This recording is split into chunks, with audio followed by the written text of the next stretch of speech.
আসসালামু আলাইকুম সুপ্রিয় শিক্ষার্থীরা, সবাইকে স্বাগত জানাচ্ছি। আমি মোহাম্মদ সামাদ খান, প্রভাষক, হিসাব বিজ্ঞান বিভাগ, ঢাকা কলেজ, ঢাকা। আশা করি তোমরা সকলেই সুস্থ আছো এবং নিরাপদে আছো। তোমরা বাসায় থেকেই আমাদের ক্লাসগুলো যথারীতি করছো। নিশ্চয়ই তোমরা সবাই জানো যে আমাদের সামনে পরীক্ষা অনুষ্ঠিত হবে অনলাইনে, এবং তার জন্য আমরা সবাই পরিশ্রম করে যাচ্ছি। সেই সাথে তোমরা পরিশ্রম করে যাচ্ছ বাসায়। তো সুপ্রিয় শিক্ষার্থীরা, আজকে আমরা যে ক্লাসটি নিব সেই ক্লাসটি উৎপাদন ব্যয় হিসাবের একটি টপিক, একটি আলাদা একটি অধ্যায় বা আলাদা একটি অংশ। সেটি হচ্ছে মজুরি ও বেতন, অথবা আমরা বেতন ও মজুরি বলে থাকি। আজকে আমরা বেতন ও মজুরির উপর একটি ক্লাস নিব। সুপ্রিয় শিক্ষার্থীরা, নিশ্চয়ই আমরা জানি মজুরি ও বেতনের সংজ্ঞা, তাই না? আমরা জানি যে কোনো কিছু উৎপাদন করতে গেলে অবশ্যই সেক্ষেত্রে মজুরি বা শ্রম বা মজুরি একটি প্রত্যক্ষ বিষয়, এবং এটা সবসময় আমরা ব্যবহার করে থাকি। অর্থাৎ একজন শ্রমিক যখন নিজের শ্রমের বিনিময়ে কিছু অর্জন করবেন, সেটাই হচ্ছে মজুরি। অর্থাৎ এটাকে আমরা বলে থাকি কায়িক বা শারীরিক শ্রমের মাধ্যমে যখন কোনো ব্যক্তি বা কোনো শ্রমিক কোনো অর্থ অর্জন করবেন, তখন আমরা সেটিকে মজুরি বলবো। আর বেতন হচ্ছে সাধারণত অফিসে কর্তব্যরত কোনো ব্যক্তিকে, কোনো কর্মকর্তা অথবা কর্মচারীকে তার মানসিক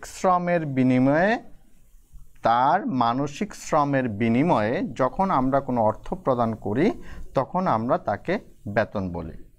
তাহলে আমরা এক্ষেত্রে অবশ্যই তার পারিশ্রমিক হচ্ছে সেটিকে আমরা বেতন বলি, এবং সেটা হচ্ছে মানসিক পরিশ্রমের বিনিময়ে নিয়োগকর্তার নিকট থেকে অর্থ পেয়ে থাকেন। তো সুপ্রিয় শিক্ষার্থীরা, আমরা নিশ্চয়ই প্রাথমিক পর্যায়ে যেটি বুঝতে পেরেছি যে মজুরি বেতনটা বুঝতে পেরেছি। একটি হচ্ছে কায়িক শ্রম, আরেকটি হচ্ছে মানসিক শ্রমের ফল। ওকে সুপ্রিয় শিক্ষার্থীরা, এর পরের স্লাইডে যেটি রয়েছে, আমরা অবশ্যই মজুরি বা বেতনের যে জিনিসটা আমরা শিখেছি সেটি হচ্ছে কি, মজুরি ও বেতনের জায়গায় আমরা সাধারণত যেটি করি যে মজুরিও আমরা অর্থ দিয়ে দিই, বেতনও অর্থ দিয়ে দিই। সাধারণত মজুরি ও বেতনের কিছু উপাদান রয়েছে, যে আমরা আমাদের কিছু আর্থিক উপাদান বা কিছু অনার্থিক উপাদান রয়েছে। আমরা বলেছি কিছু আর্থিক উপাদান, কিছু অনার্থিক উপাদান রয়েছে। এই আর্থিক ও অনার্থিক উপাদানগুলো মিলেই হচ্ছে আমরা সাধারণত মজুরি বা বেতন পেয়ে থাকি। তাহলে আমাদের এক্ষেত্রে যে কিছু আর্থিক উপাদানগুলো রয়েছে, সেই আর্থিক উপাদানগুলো যদি আজকে আমরা একটু আলোচনা করি, তার মধ্যে আমরা বলি যে এটিকে তিন ভাগে ভাগ করতে পারি। একটি আমরা বলি যে মোট মজুরি বা বেতন, এবং একটি বলি যে আমরা মোট মজুরি থেকে যেসব বিষয়গুলো কর্তন করা হয়। দ্বিতীয়ত হচ্ছে লাস্টলি আমরা যেটা বলি যে নিট মজুরি ও বেতন। তাহলে মোট মজুরির মধ্যে কিছু উপাদান রয়েছে, নিশ্চয়ই কর্তনের মধ্যেও কিছু উপাদান রয়েছে, এবং আমরা মোট মজুরি থেকে কর্তনাদি বিয়োগ করলে যেটি পেয়ে থাকি সেটি হচ্ছে নিট মজুরি।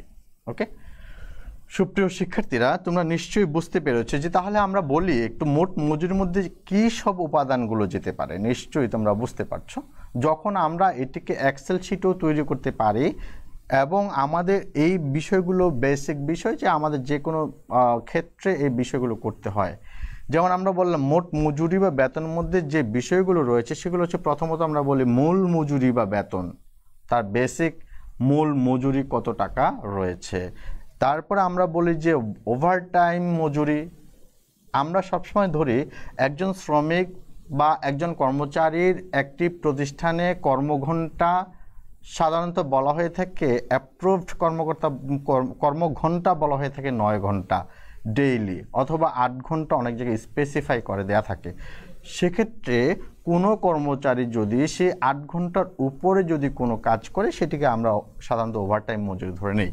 আর ওভারটাইম মজুরির ক্ষেত্রে যেটি হয়ে থাকে, সেটি মূল মজুরি থেকে একটু অর্থ বা কোনো 1 গুণ 1.5 গুণ অর্থ বেশি পেয়ে থাকেন। ওকে প্রিয় শিক্ষার্থীরা, মহার্ঘ ভাতা বলা হয়েছে যে আমাদের একটা উপাদান মহার্ঘ ভাতা, প্রতিষ্ঠান মহার্ঘ ভাতা দিয়ে থাকে, সেটি একটি মূল মজুরি বা আমাদের উপার্জনের একটি জায়গা। বোনাস দিয়ে থাকেন।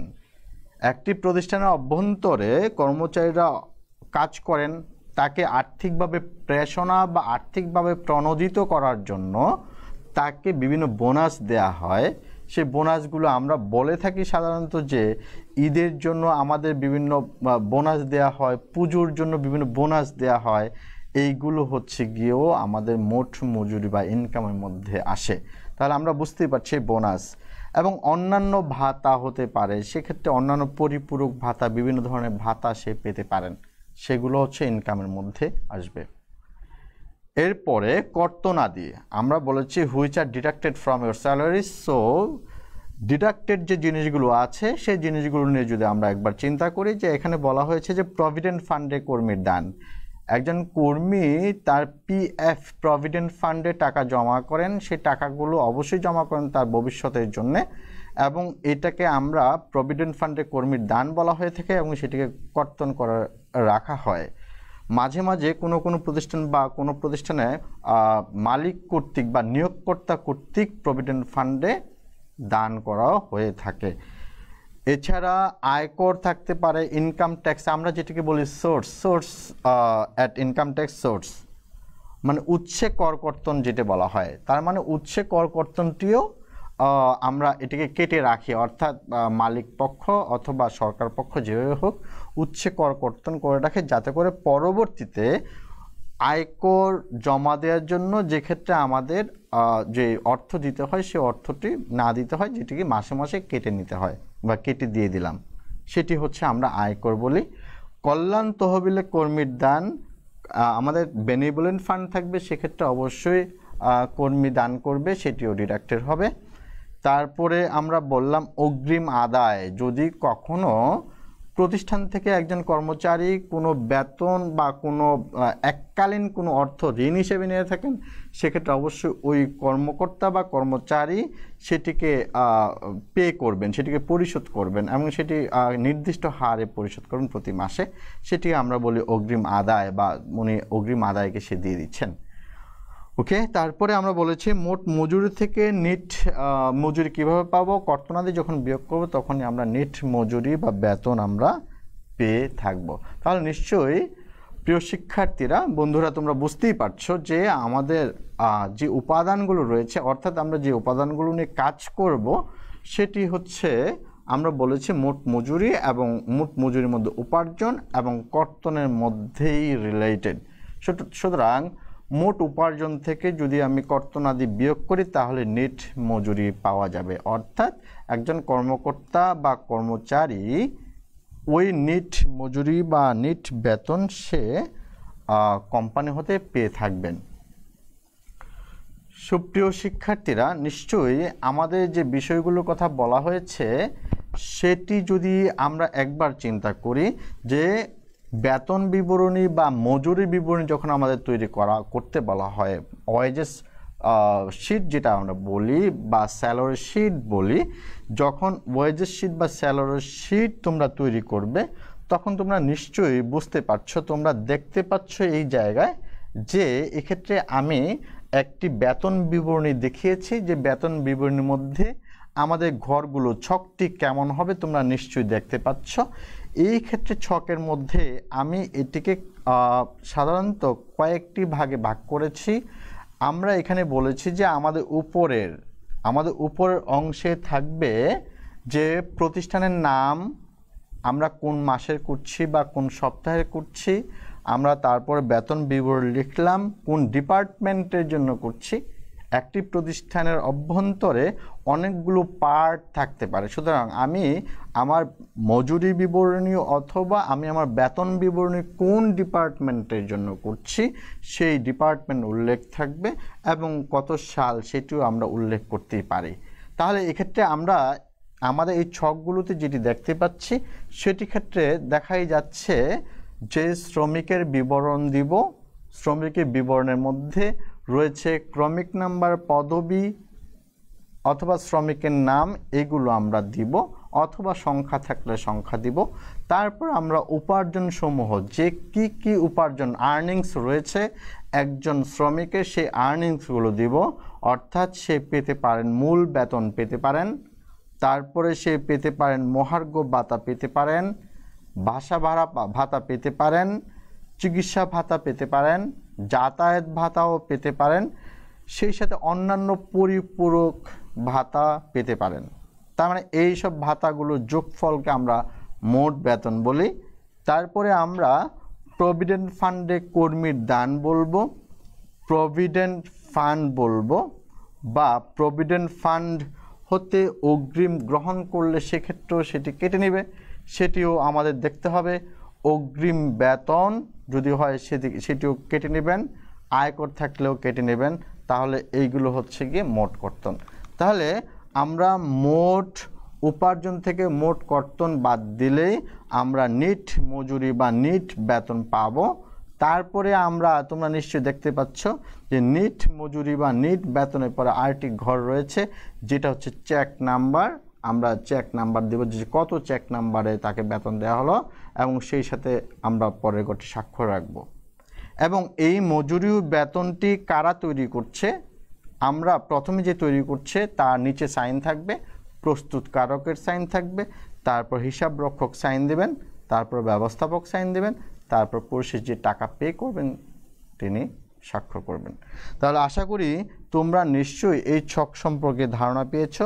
দুটি ছকই একই রকম, আমরা বেতনের ছক বলবো এবং পরবর্তীতে আমরা মজুরি বিবরণী বলি বা স্যালারি রেজিস্টার বলি বা ওয়াইজেস রেজিস্টার বলি, সেম একই রকম, শুধু আমাদের ইনকামের ঘরগুলো বা নামগুলো পরিবর্তন হতে পারে।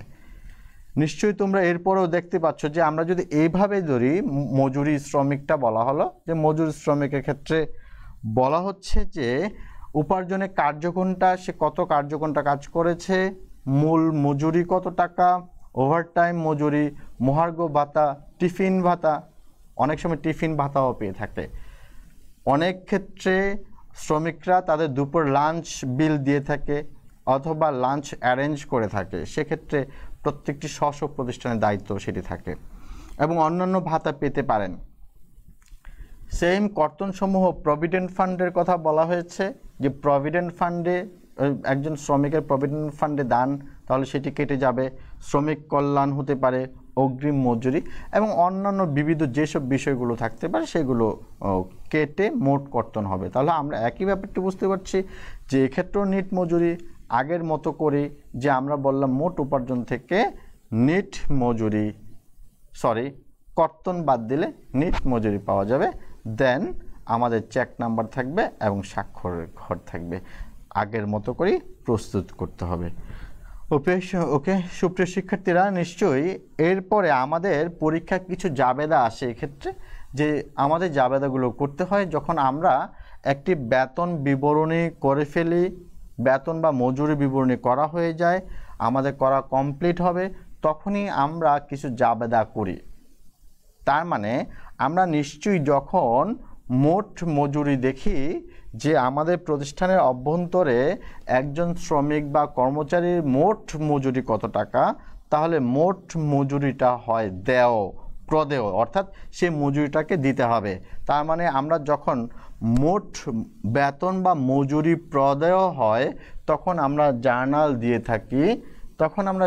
দিয়ে থাকি, যে বেতন হিসাব ডেবিট এবং প্রদেয় বেতন হিসাব,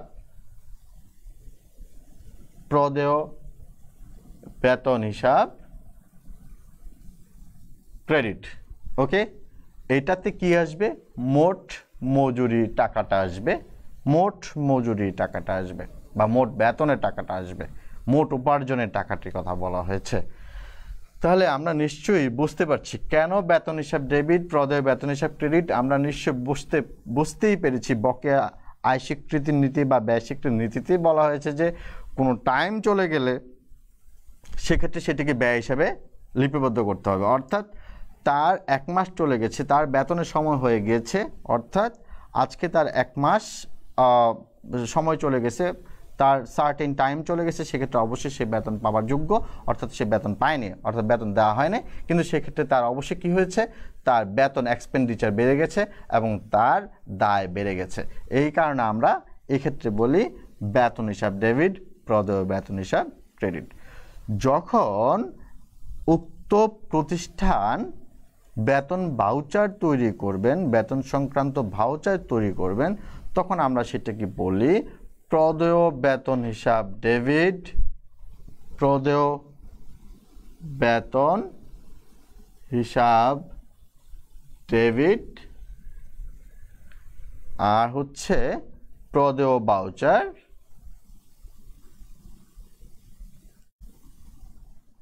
হিসাব ক্রেডিট। গুড। এবং সেই সাথে অন্যান্য কর্তনাদিকে আমরা ক্রেডিট করব। ওকে, তাহলে আমরা এক্ষেত্রে কি বলি, প্রদেয় বেতনটি হচ্ছে মোট উপার্জন সমূহের গড়গুলো আসবে, প্রদেয় ভাউচারটি আসবে নিট বেতন বা নিট মজুরি, অন্যান্য কর্তন হচ্ছে কি যেসব কর্তনগুলো থাকবে সেই সব কর্তনগুলো এখানে আসবে। তাহলে নিশ্চয়ই আমরা বুঝেছি যখন আমরা ভাউচার রেডি করব তখন ভাউচার অবশ্যই তখন আমরা কর্তনাদি বাদ দিয়েই তাকে বেতন পে করব। তার যত কর্তনাদি রয়েছে সে কর্তনাদি বাদ দিয়ে তার জন্য আমরা বেতন রেডি করব। তাহলে আমরা অবশ্যই এখানে নিট বেতনের টাকাটা তাকে দিয়ে দেব। তাহলে যখন নিট বেতন প্রদান করে দেই, অর্থাৎ আমরা প্রথমে বললাম যে বেতন ব্যয় হিসেবে লিপিবদ্ধ করা হলো, তার জন্য ভাউচার রেডি করা হলো, এবং তৃতীয়ত যখন তার বেতনটিকে পে করা হবে, মানে বেতন পরিশোধ করে দিবে, বেতন দিয়ে দিল, তখন আমরা কি বলবো, প্রদেয় হিসাব ডেবিট, প্রদেয় ভাউচার হিসাব ডেবিট, দেন ব্যাংক বা নগদান হিসাব ক্রেডিট। ওকে, তাহলে নিট বেতনটি আমরা তাকে দিয়ে দিব, প্রদেয় ভাউচারের নিট বেতন যে টাকাটি রয়েছে সেই টাকাটি আমরা পরিশোধ করব। ওকে সুপ্রিয় শিক্ষার্থীরা, এখানে আরেকটি কথা বলা হচ্ছে যে যদি ভবিষ্যৎ তহবিলে নিয়োগকর্তা চাঁদা প্রদান করে এবং সেটি যদি উপার্জন না দেখানো হয়, অর্থাৎ শ্রমিকের দ্বারা যদি সেই ইনকামটিকে উপার্জন না দেখানো হয়, সেক্ষেত্রে আমাদের একটি আলাদা জার্নাল দিতে হয়, এবং আমরা বুঝতেই পারছি যে এই জার্নালটা আমরা দিব যখন জার্নাল চায়, জাবেদা চায়, অর্থাৎ তখন আমরা জাবেদা দিব প্রভিডেন্ট ফান্ডে, কি প্রভিডেন্ট ফান্ডে দান ডেবিট, প্রভিডেন্ট ফান্ডে দান ডেবিট, প্রভিডেন্ট ফান্ড হিসাব ক্রেডিট।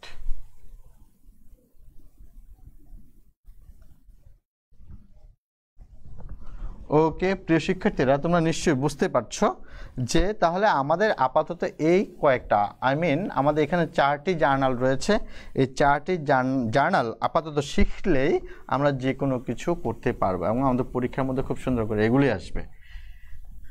ওকে প্রিয় শিক্ষার্থীরা, তারপরের স্লাইডে যাব।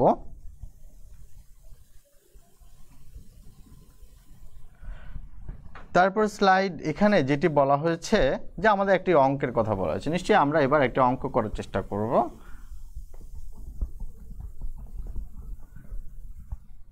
2013 সালের মে মাসের জন্য এখানে বলা হয়েছে 2013 সালের মে মাসের জন্য নিনিত এবং বুশরায়ের বেতন সম্পর্কে নিম্নরূপ তথ্য পাওয়া গেল।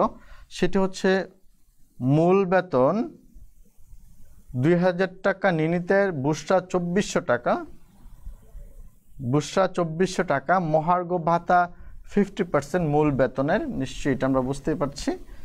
আর এখানে 24 টাকা দেখা যাচ্ছে, এখানে লেখা হয়নি, এটি জিরোটা ওঠেনি হয়তো।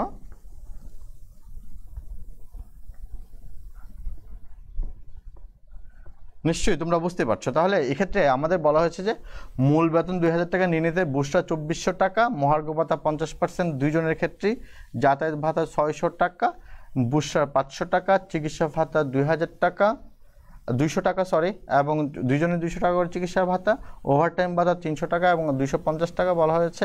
প্রভিডেন্ট ফান্ডে কর্মীর দান 10% করে, উভয়ই প্রভিডেন্ট ফান্ডে দান করেন 10%। বেতন হতে অগ্রিম কর্তন করেন হচ্ছে 250 টাকা এবং 200 টাকা। এক্ষেত্রে বলা হয়েছে প্রথমে চেয়েছে নিনীত এবং বুস্টার মহার্ঘ ভাতা এবং প্রভিডেন্ট ফান্ডে দান নির্ণয় করো। নিনীত এবং বুস্টার মহার্ঘ ভাতা কত টাকা সেটা নির্ণয় করব, এবং হচ্ছে প্রভিডেন্ট ফান্ডে কর্মীর দান দুইজনে আমরা দান নির্ণয় করব। খতে বলা হচ্ছে 2013 সালে মে মাসে বেতন বিবরণী আমরা তৈরি করব, আর গতে বলা হচ্ছে বেতন সংক্রান্ত জাবেদা দাখিলা দিব। একটু আগে জাবেদা দাখিলা চিঠি দেখিয়েছি। ওকে সুপ্রিয় শিক্ষার্থীরা, আমরা একটু দেখে নিই তাহলে। প্রথমেই বলেছে যে ক মহার্ঘ ভাতা। ওকে, মহার্ঘ ভাতা, মহার্ঘ ভাতা হচ্ছে কত টাকা? এখানে মহার্ঘ ভাতা বলা হয়েছে যে কার কার মহার্ঘ ভাতা আমরা নির্ণয় করব? আমরা নির্ণয় করব নিনীত এবং বুশরা। ওকে, দেখো যে আমি বললাম নিনীত এবং বুশরার মহার্ঘ ভাতা কত টাকা হচ্ছে। নিনীতের মূল বেসিক হচ্ছে 2000 টাকা, দেন তার মহার্ঘ ভাতা হচ্ছে 50%।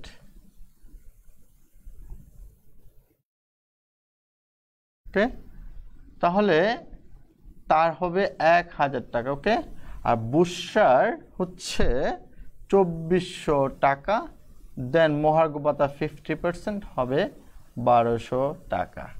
ওকে, সুপ্রিয় শিক্ষার্থীরা তোমরা নিশ্চয়ই বুঝতে পেরেছো মহার্ঘ ভাতা। আর একটা হচ্ছে গিয়ে চেয়েছে প্রভিডেন্ট ফান্ডে দান। প্রভিডেন্ট ফান্ডে দান,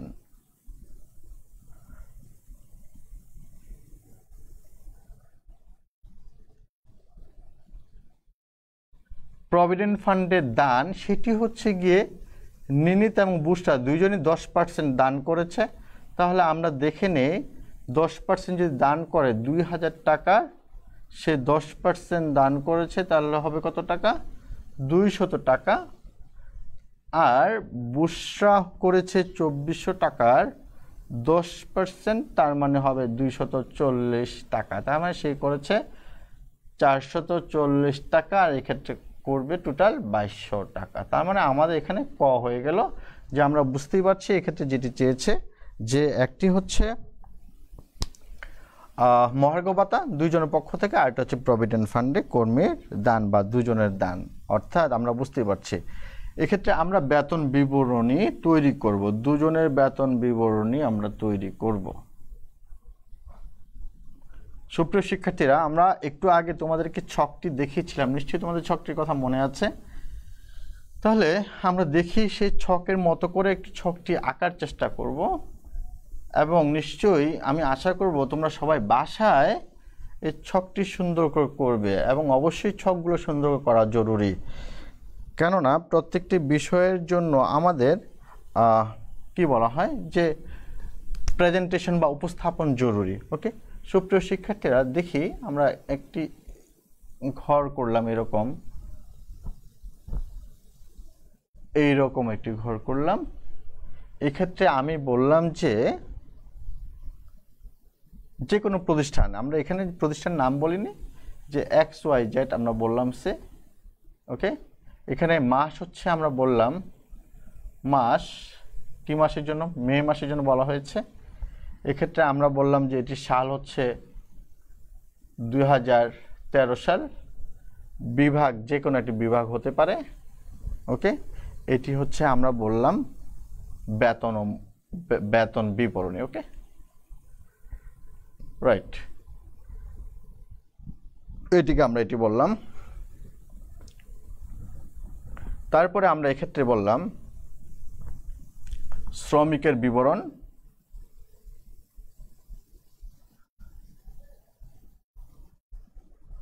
ওকে, শ্রমিকের বিবরণে আমরা কি কি দিতে পারি?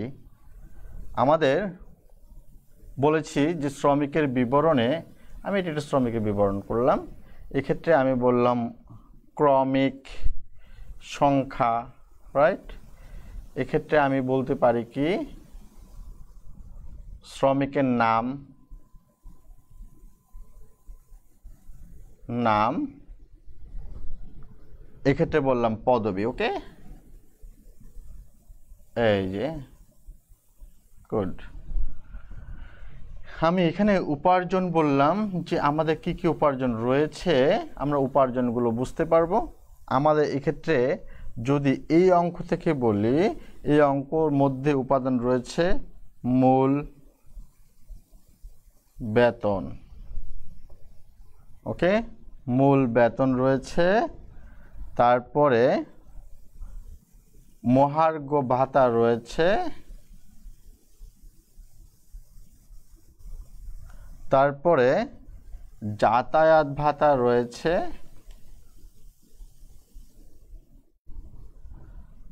তারপরে চিকিৎসা ভাতা রয়েছে,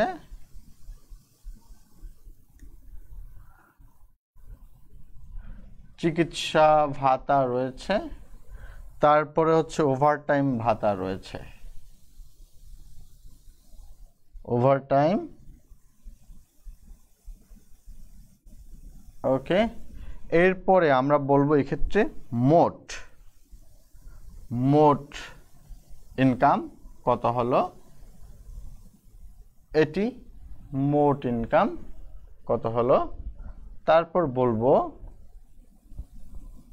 কর্তন সমূহ বা কর্তন। গুড, এক্ষেত্রে দুটি কর্তন রয়েছে, একটি কর্তন হচ্ছে প্রভিডেন্ট ফান্ড, আর একটি কর্তন রয়েছে বেতন হতে অগ্রিম কর্তন, অগ্রিম আদায়। তারপর আমরা এক্ষেত্রে মোট বলবো, এই ঘর শেষ হবে। এক্ষেত্রে আমরা নিট বেতন বলবো,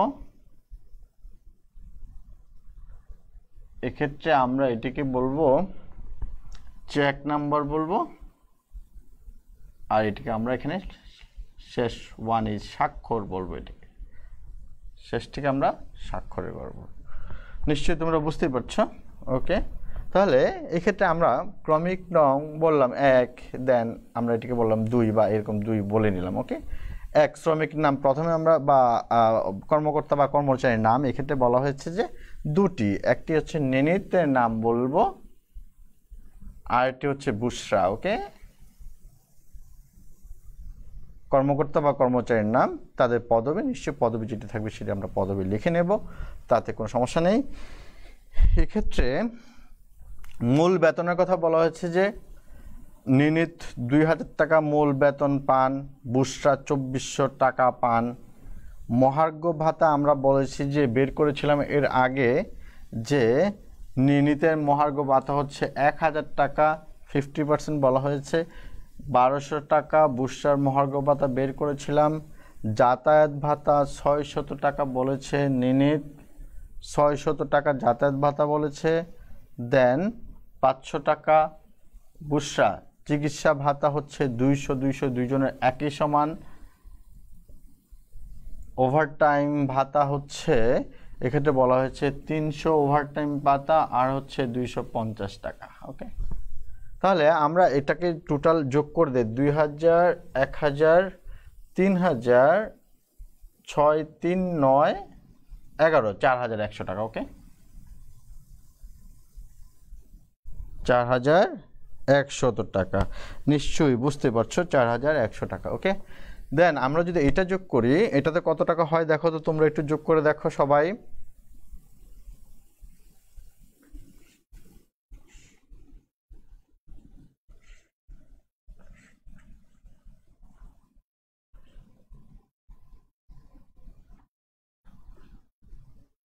$4550 টাকা, নিশ্চয়ই বুঝতে পেরেছি, এটি 4100 টাকা, আর এটা হচ্ছে 4550 টাকা। ওকে, আচ্ছা, তারপরে এদের কি কি কর্তনগুলো রয়েছে সেটা আমরা একটু দেখে নিই। এদের কর্তনগুলোর মধ্যে রয়েছে দুটি প্রভিডেন্ট ফান্ডে এবং বেতন হতে অগ্রিম কর্তন। তাহলে প্রভিডেন্ট ফান্ডে তাদের দেয়া ছিল কত টাকা, 10%, তাহলে 200 টাকা দেয়া ছিল, আর 240 টাকা দেয়া ছিল। ওকে, তারপরে অগ্রিম আদায় বলেছিলাম যে এখানে অগ্রিম আদায় করেছিল 250 টাকা, আর হচ্ছে 200 টাকা। তাহলে তাদের মোট কর্তন কত টাকা হচ্ছে? 200 টাকা, 250 টাকা, 450 টাকা আর 440 টাকা। ওকে, তাহলে তাদের টোটাল কর্তন হচ্ছে 890 টাকা। তাদের টোটাল কর্তন হচ্ছে 890 টাকা, অর্থাৎ তাদের প্রভিডেন্ট ফান্ড অগ্রিম আদায় হচ্ছে 450 টাকা, প্রভিডেন্ট ফান্ড হচ্ছে 200, 240, 440 টাকা, আর মোট অর্জন হচ্ছে 8,500 টাকা, 8,650 টাকা। নিশ্চয়ই বুঝতে পেরেছি যে তাদের যে ইনকামগুলোর কথা বলা হয়েছে সেই ইনকামগুলো হচ্ছে ঠিক একই রকম। ওকে, তাহলে 8,650 টাকা। আমাদের গতে যেটি বলা হয়েছে যে বেতন সংক্রান্ত জাবেদা দাখিলা দাও, তাহলে বেতন সংক্রান্ত জাবেদা দাখিলা দিতে গেলে আমি যদি নিচে দিয়ে একটু জাবেদাগুলো লিখি তাহলে দেখো কেমন হয়। যে আমাদের প্রথম জাবেদা ছিল টোটাল বেতনকে লিপিবদ্ধ করা, অর্থাৎ আমি বেতনকে লিপিবদ্ধ করব, তার মানে বেতন হিসাব ডেবিট এবং প্রদেয় বেতন হিসাব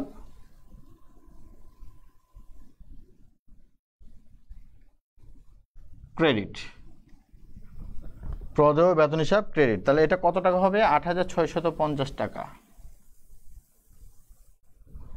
ওকে, দ্বিতীয় জাবেদাটি হবে, আমরা যদি দ্বিতীয় জাবেদাটির কথা বলি, দ্বিতীয় জাবেদাটি আমরা লিখব কি? এবার ভাউচার তৈরি করব, তাই না? ভাউচার তৈরি করতে গিয়ে আমাদের জাবেদা কি হবে? প্রদেয়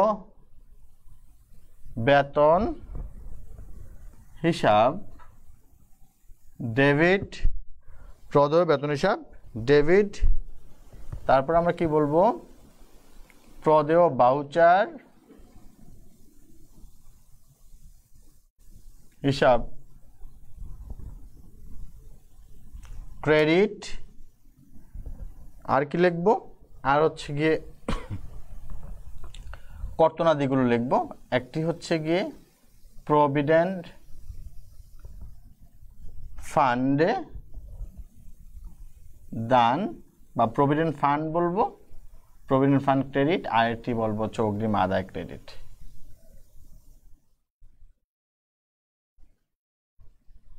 নিশ্চয়ই তোমরা দেখতে পাচ্ছ। তাহলে অগ্রিম আদায় ক্রেডিট, তাহলে প্রদেয় বেতন হচ্ছে কত টাকা? এখানে বলা হয়েছে 8,650 টাকা। আর প্রদেয় ভাউচার, ভাউচারটা কি হবে? তাহলে ভাউচারটা নিশ্চয়ই আমরা সেটিকে বের করিনি, সেটি বের করা উচিত। যে 8,650 থেকে 890 বাদ দিলে কত টাকা হবে? সবাই একটু যোগ বিয়োগ করো।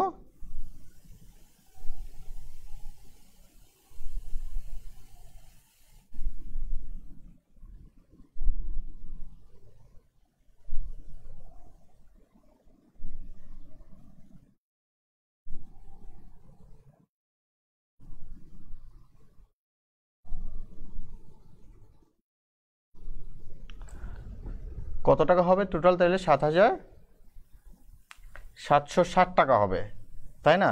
হচ্ছে টোটাল। তাহলে একজন কত করে পাচ্ছে? তার হচ্ছে 4,100 টাকা ইনকাম ছিল, তাহলে সে পাচ্ছে 450 বাদ গেলে সে পাবে কত?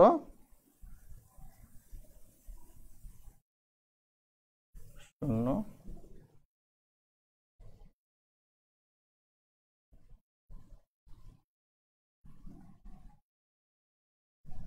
সে পাচ্ছে 3,650 টাকা। আর সে পাবে কত টাকা? তার বিয়োগ করলে 440 টাকা বাদ যাবে 4,550 টাকা থেকে। তাহলে কত বাদ যাবে?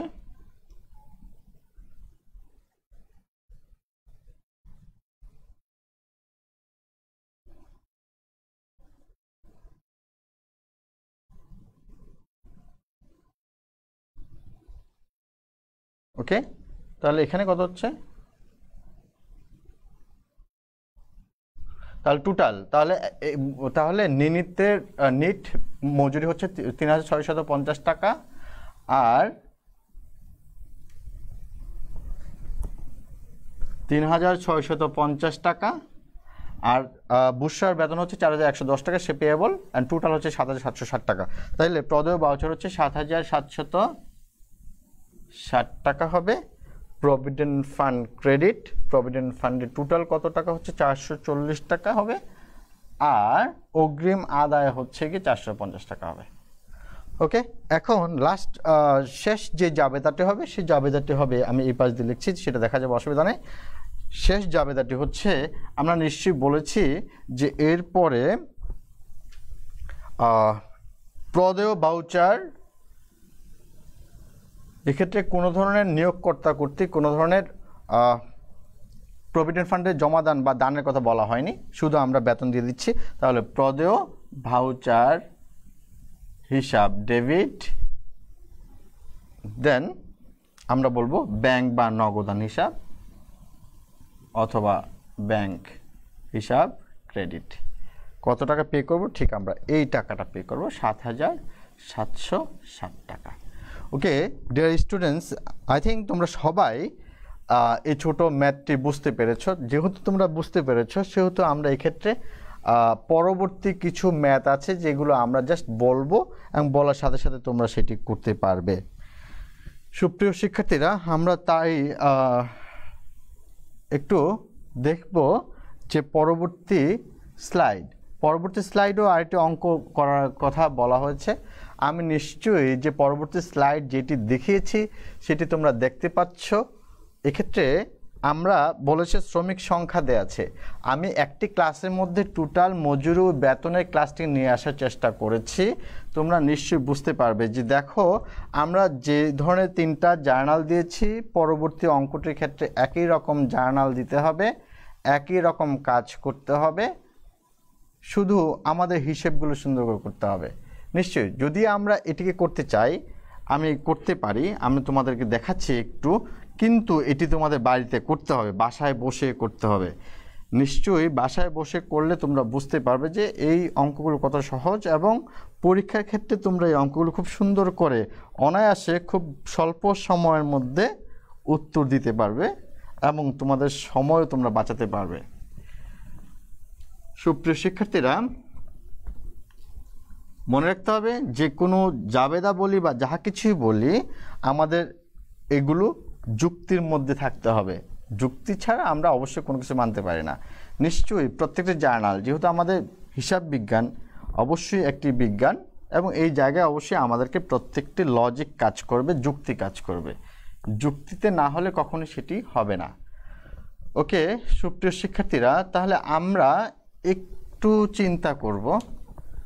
এই প্রশ্নটা একটু আমি পড়বো, শুধু তোমাদের পড়ে শোনাবো, বাদ বাকিটা তোমরা হয়তো বাসায় নিজে করতে পারবে। দেখো এক্ষেত্রে বলা হচ্ছে একটি কারখানায় 50 জন শ্রমিক কর্মরত আছে। নিশ্চয়ই একটি কারখানা বা যে কোনো জায়গায় শ্রমিক অনেক বেশি কর্মরত থাকতেই পারে। আমরা এখানে যেটি বলেছি যে এক্ষেত্রে 50 জন কর্মরত আছে, তাহলে আমরা প্রথমে একজনের জন্য বের করব, তারপরে আমরা সেটিকে 50 জনের জন্য বের করব, অর্থাৎ 50 দিয়ে গুণ দিলে বের হয়ে যাবে। তাহলে আগে নিশ্চয়ই আমাদের কি করতে হবে? একজনের জন্য বের করতে হবে, একজনের জন্য কাজ করতে হবে নিশ্চয়ই। তাহলে আমরা সবার জন্য পেয়ে যাব। এখন 50 জন হোক আর 100 জন হোক। তাহলে এই প্রশ্নে বলা হয়েছে একটি কারখানায় 50 জন শ্রমিক কর্মরত আছে, তাদের প্রত্যেকে সাপ্তাহিক 44 ঘন্টা সময়ের জন্য স্বাভাবিক হারে ঘন্টা প্রতি 5 টাকা হারে মজুরি প্রাপ্য। ঘন্টা হারে 5 টাকা মজুরি প্রাপ্য, মানে 1 ঘন্টা তাদের 5 টাকা হবে। 40 ঘন্টা সময়ের জন্য স্বাভাবিক হারে প্রতি ঘন্টা 5 টাকা করে পাবেন। 2012 সালের মার্চ মাসের প্রথম সপ্তাহে এই কারখানায় মোট 64 ঘন্টা কাজ হয়। তাহলে এক্ষেত্রে বুঝতে হবে যে এক্ষেত্রে কী কী জিনিস তোমাদের মাথায় নিতে হবে। প্রথম মাথায় নিতে হবে হচ্ছে গিয়ে তোমাদের স্বাভাবিক কর্মঘণ্টা বা স্বাভাবিক কার্যঘণ্টা, স্বাভাবিক কর্মঘণ্টা বা কার্যঘণ্টা, সেটি হচ্ছে 44 ঘন্টা, রাইট? সেই সপ্তাহে কাজ করেছে স্বাভাবিক মজুরি হার, স্বাভাবিক মজুরি হার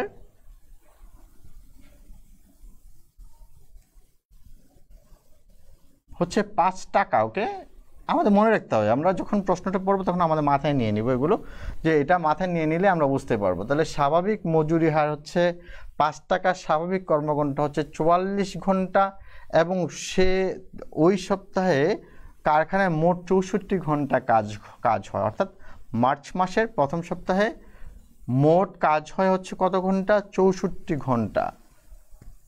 মোট কর্মঘণ্টা বা কার্য ঘন্টা হয় হচ্ছে 64 ঘন্টা। ওকে, তারপরে বলছে ওভারটাইম মজুরি স্বাভাবিক মজুরির 1.5 গুণ। তার মানে আমরা এটা মাথায় রাখবো, ওভারটাইম মজুরি স্বাভাবিক মজুরির 1.5 গুণ। ওভারটাইম মজুরি স্বাভাবিক মজুরির 1.5 গুণ, অর্থাৎ 5 টাকা পেলে 1.5 গুণ, তাহলে 7.5 টাকা হয়ে যাবে ঘন্টা প্রতি। ওকে, তারপর বলেছে যে শ্রমিকগণ স্বাভাবিক মজুরি আয়ের 35% বাড়ি ভাড়া ভাতা পাবেন। স্বাভাবিক মজুরি আয়ের 35% বাড়ি ভাড়া ভাতা পাবেন, 15% যাতায়াত ভাতা পাবেন এবং 5% অন্যান্য অর্থাৎ পরিপূরক ভাতা পাবেন। শ্রমিক তাদের নিয়মিত বাৎসরিক মজুরি 10% প্রভিডেন্ট ফান্ডে এবং 0.5% যৌথ বিমা প্রিমিয়ামের চাঁদা দিয়ে থাকেন।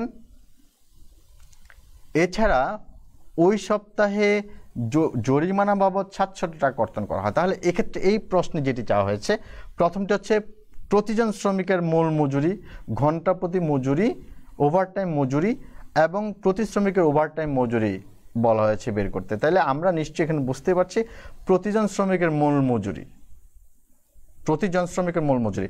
এক্ষেত্রে ক বলা হয়েছে প্রতিজন শ্রমিকের মূল মজুরি, তাহলে প্রতি একজন বা প্রতিজন শ্রমিকের মূল মজুরি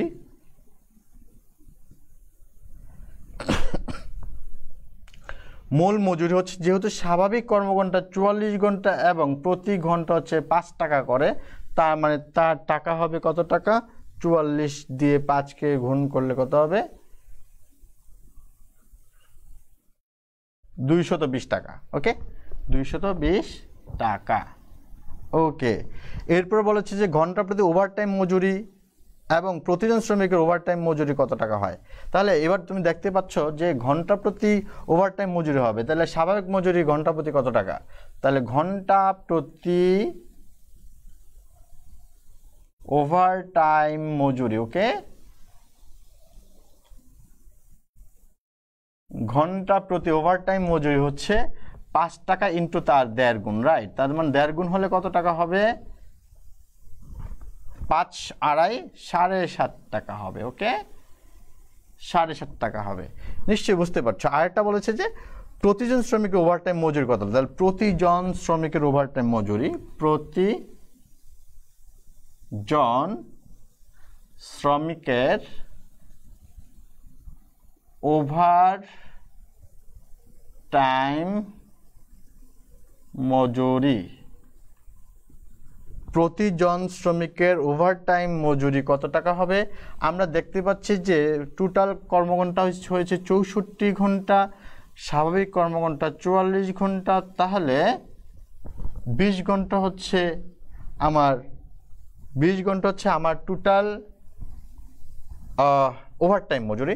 সুতরাং 20 গুণ 7.5 অর্থাৎ 150 টাকা হচ্ছে আমার ওভারটাইম মজুরি। ওকে, 150 টাকা হচ্ছে ওভারটাইম মজুরি। ওকে, তাহলে আমরা প্রথম কতে যেটি জানতে চেয়েছিল যে প্রতিদিন শ্রমিকের মূল মজুরি কত টাকা এবং ঘন্টা প্রতি ওভারটাইম মজুরি কত টাকা, এটি জানতে চেয়েছিল, এবং প্রতিজন শ্রমিক কত টাকা করে ওভারটাইম মজুরি পেয়ে থাকেন। তাহলে জনপ্রতি 150 টাকার ওভারটাইম ভাতা পেয়ে থাকেন। ওকে, খতে বলা হচ্ছে মার্চ মাসের প্রথম সপ্তাহে একটি মজুরি বিবরণী প্রস্তুত করো। নিশ্চয়ই আমরা আগের অঙ্কে যে মজুরি বিবরণী তৈরি করেছিলাম সেই মজুরি বিবরণী, এক্ষেত্রে আমরা বলেছি যে আগের অঙ্কে বলেছি ক্রমিক সংখ্যা, শ্রমিকের নাম, পদবি। আমরা এখানে বলতে পারি ক্রমিকের নাম, পদবি, তারা কোন পদে আছেন, এবং আমরা সংখ্যা বলতে পারি যে 1 এবং 50 জনের জন্য কাজ করছি।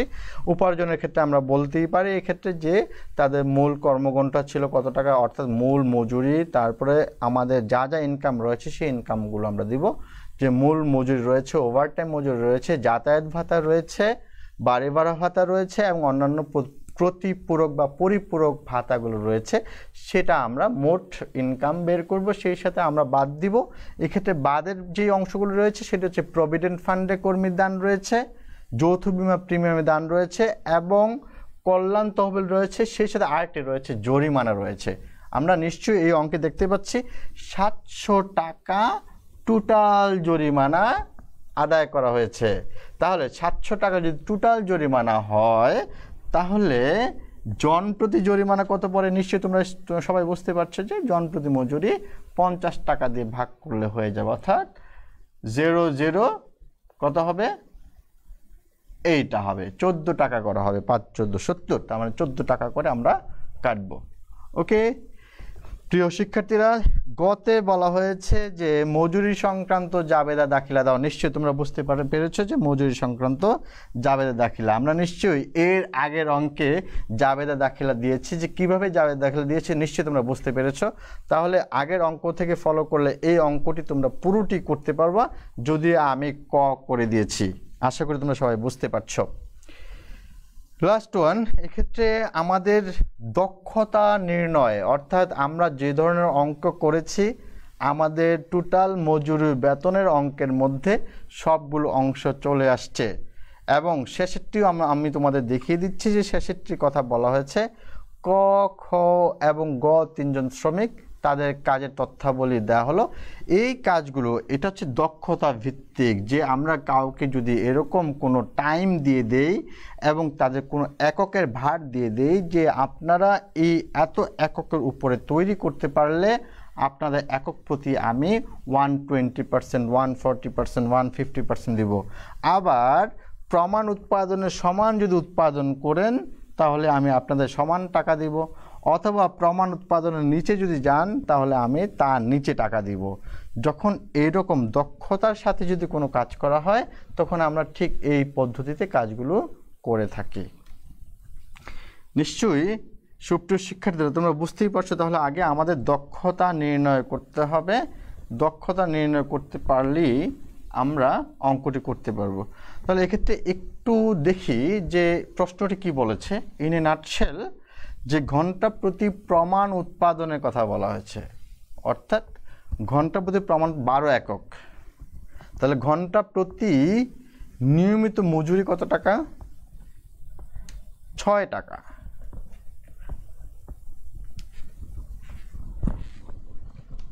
ঘন্টা প্রতি নিয়মিত মজুরি 6 টাকা। তাইলে আমরা যদি এক্ষেত্রে বলি, জাস্ট বলেছে যে এবং বলা হয়েছে মঞ্জুরকৃত মজুরি হার প্রমাণ উৎপাদন নিচে যদি হয় কার্যহারে 80% আমরা টাকা দিব।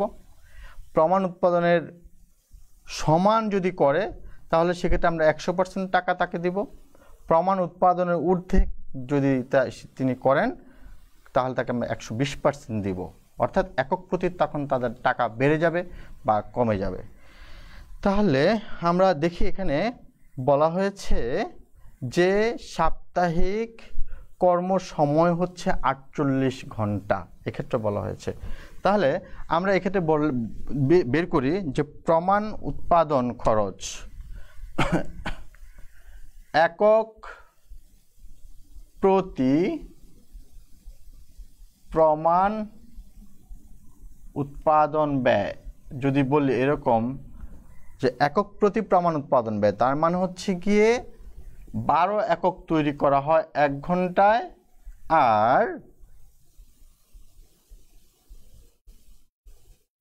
আর হচ্ছে ঘন্টা প্রতি নিয়মিত মজুরি 6 টাকা।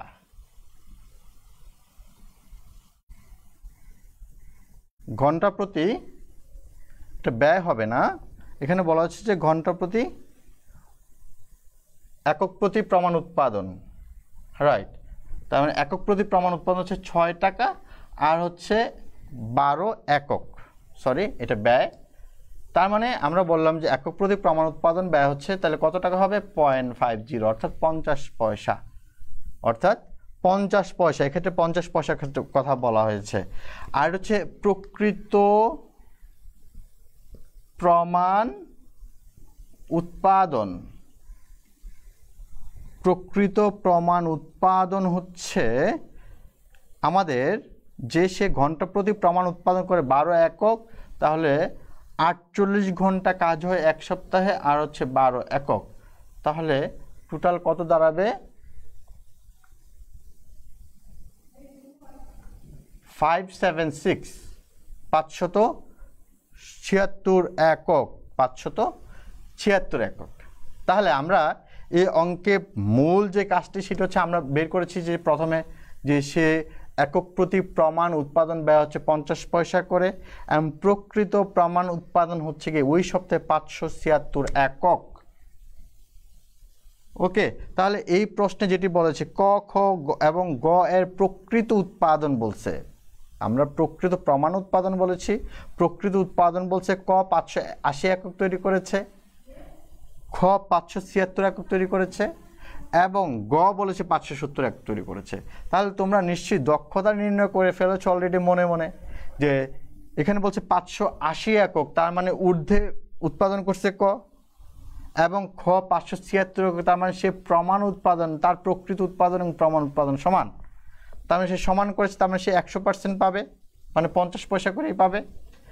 আর এক্ষেত্রে বলা হয়েছে যে প্রমাণ উৎপাদনের নিচে যেটা বলা হয়েছে যে গ করছে 570 একক, অবশ্যই 570 একক প্রমাণ উৎপাদন নিচে।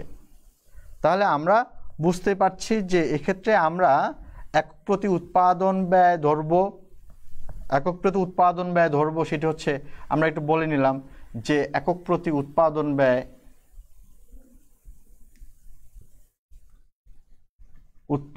ব্যয় যদি সেটি প্রমাণ উৎপাদনের উপরে হয়, প্রমাণ উৎপাদনের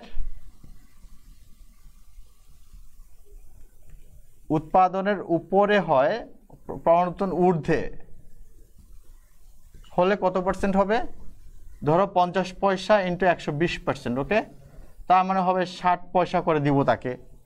প্রমাণ উৎপাদনের যদি সমান হয় তাহলে 0.5 ইন্টু 100%, তার মানে তাকে 0.50, মানে 50 পয়সা করে দিব, 0.50 টাকা।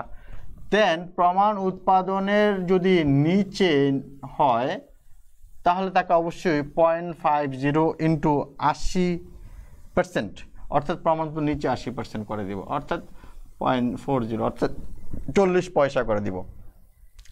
নিশ্চয়ই তোমরা বুঝতে পেরেছো এরপরে আমাদের কিভাবে অঙ্কটিকে করতে হবে। সুন্দর করে আমরা বলে দিব যে শ্রমিকের নাম, তার প্রকৃত উৎপাদন, তার প্রমাণ উৎপাদন, তার দক্ষতা নির্ণয়, তার মোট মজুরি, নেট মজুরি। ওকে, সো সুপ্রিয় শিক্ষার্থীরা, তোমরা নিশ্চয়ই বুঝতে পেরেছো এবং আমি আশা করব পরবর্তীতে তোমরা বাসায় থেকে এখান থেকে এই অঙ্কগুলো করবে। আর যদি না বুঝো তাহলে অবশ্যই আমাদেরকে জানাবে, এবং পরবর্তী ক্লাস পর্যন্ত তোমরা এইগুলো করবে। আমরা পরবর্তী ক্লাসে যেটি করব সেটি হচ্ছে আমাদের বলা হয় লিফো ফিফো মেথড, যেটি বলা হয়েছে সেই অঙ্কগুলো আমরা করব। সেই পর্যন্ত তোমরা সবাই ভালো থাকবে, সুস্থ থাকবে।